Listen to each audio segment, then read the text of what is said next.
Ondali komakonakono ageshe ndongithi goyo owadha onkatu yashugunina. Ndokotola ito vulu okuninga tya, kwathelandje. Ndokotola kwathelandje uninge potya. Owatameke epango lyoye kwalaata. Shinde kukonakona onakwi komasiku 14 okukala mumwenyo. Otandi kutsu omukumo kutya longekidha egumbo lyoye ngoye uninge ombili nomushiti goye ngoye uye wamanguluka. Ndokotola ngwe kuna ekwatho lyasha. Awe kapuna ekwatho lyasha. Ilyo yomeni aisho yali kanale nonkitho gwanjangana nolutu alushe. Epe ando udhinwe adhikufalithike waadha omasiku 14 ndopo. Paife talike kochibanda tate Kalunga. Oye anditi. Ombili mesizana kana shamvula okuningapo. Ombili ngini nenga atesi. Chikota chulike kutya mapango gomuyuni mbuka kageshitya. Omayinekelo getu twega tula meepela, maapangi, nomeendokotola dha tiembapila dhopombanda. Ashike kapena ekwatho lyatya. Oshili mesizana kuno kutula italo lyoye manu. Ono kutula italo lyoye mutate Kalunga nankondo awike.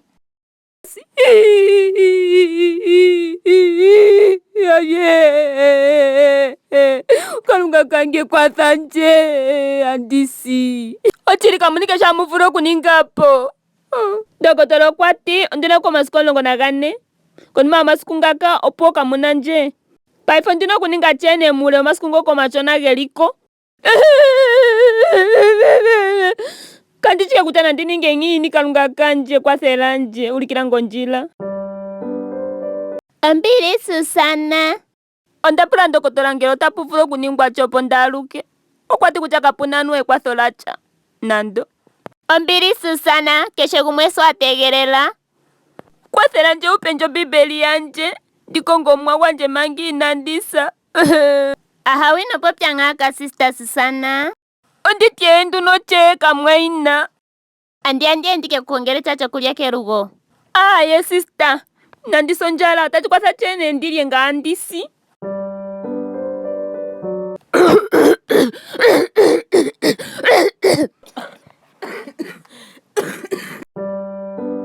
Ombili sister, andi ndike kutalelo kakopi komeya kelugo. Ochikonga yomwa, ochikendi nokupita mushika. Ombili omwa, dhiminanje posho tandi nyenyeta. Ehalo lyoye naligwanithwe. Ondichichi kutya ngwe kushikalunga kothina, ngwe Kalunga kombili, Kalunga kenyanyu. Ndashi konkundana njiko yadhenganje komwenyo. Ochilongwa chini ndino kuilonga momuka. Ulukilange Kalunga kanje shiwalanda tseya. Konima limbo. Opuna ngwe elimo megumbo. Opuna.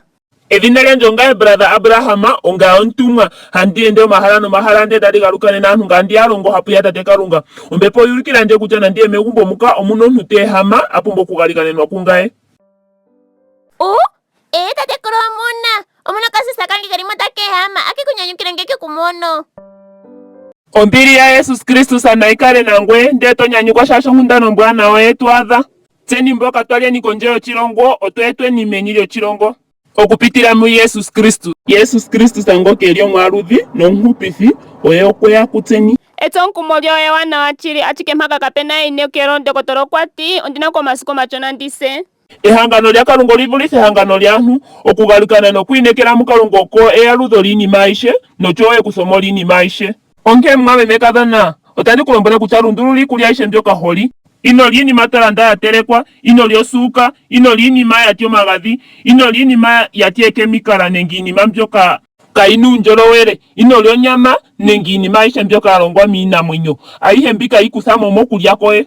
Liki kulya opauchitwe, ngwe tono miti dhono dhopauchitwe ngaashi dhandjali kununwa membo lyo encyclopedia ndyoka ndekupa. Omanga toninga aishe mbika, dhigini nokulesho hapu ya Kalunga, togalikana wiitulamo, ngwe tokala uneinekelo mu Kalunga koye. Anu initula minima ye pharmacy, omahangano go aputeko ogelile pokulelepe komikithi, omanga omukithi guli mungwe etagukoko, ashike omiti dhopauchitwe otadhaaludha lela.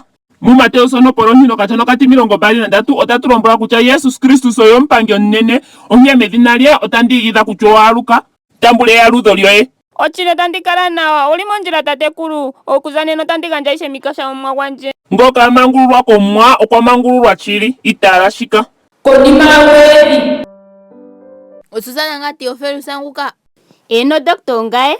tate Kalunga nahambelelwe, ongweye gotango omano ayehe mboka ndapanga aluka kuuvumbuka. Mbika iilonga ya Kalunga lela. Mokuli popepi naayeshe mboka taye mu ithana naamboka taye mu galikana mochili. Omukumo nguka owe gukutha peni? Omuntu ngoka atseya Kalunga onkalamwenyo otayi lunduluka. Oweluka kutya okeepela nenge owayi kenganga? Awe ndokotoli handinwe epelanga inandiya kenganga. Yesus Kristus oye aludhandje. Ondakalike handinwe omiti niikulya yopauchitwe. Kalunga okuchichi uwanawa wetu sho ahala twiigameke nikinima yopauchitwe nokumwiinekela. Omwana hambelelwe. Otandigandje esimaneko nokutanga Kalunga. Amen. Yesus Kristus oye omupangi guuvu auhe, oye ihanyengwa kusha. Petameko Kalunga okwetu hogololeni iikulya yopauchitwe mbyoka ahala tulyeni.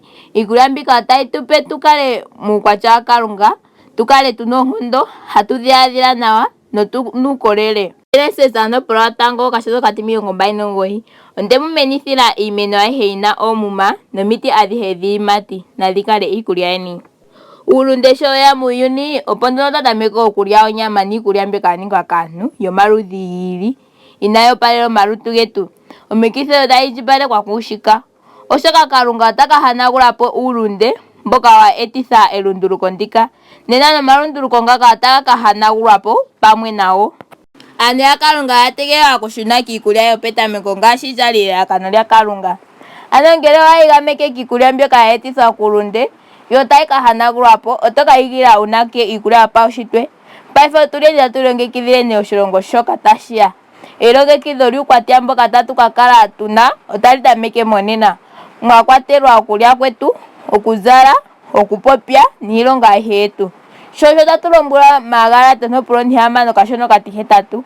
Ngele otwakunu pauhalu wetu, nena eteyo olyo eso. Ihe ngele otwakunu mombepo, nena otatu ka teya omwenyo gwaaluhe mombepo. Ano ngele otatu ningi Yesus Kristus omupangi nomundohotola gwetu paife, oye otaka kala omupangi nomundohotola gwetu moshilongo tashiya.